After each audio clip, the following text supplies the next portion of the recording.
তার একটি ধর্ম পরিচয় আছে বলে একটি স্পেসিফিক ধর্ম সম্প্রদায় সেটাকে একটা ধর্মের রং দিয়ে সেটাকে আড়াল করবার চেষ্টা করছে।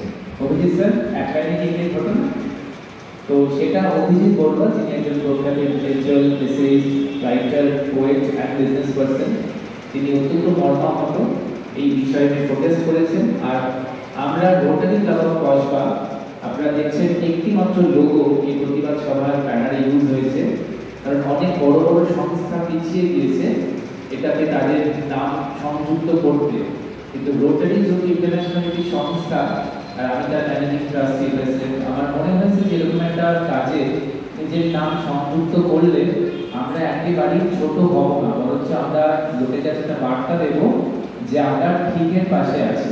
অবশ্যই এটা যদি কোনো কোর্ট কেস হয় তখন সেটা বিচারাধীন ব্যাপার।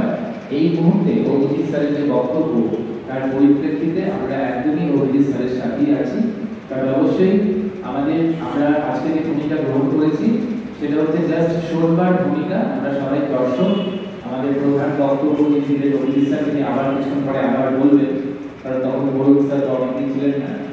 এই মুহূর্তে প্রীতম স্যারের কাছে চলে যাবো তার প্রতিক্রিয়া শুনতে, তবে তার আগে দু লাইন তার সঙ্গে শুনবো।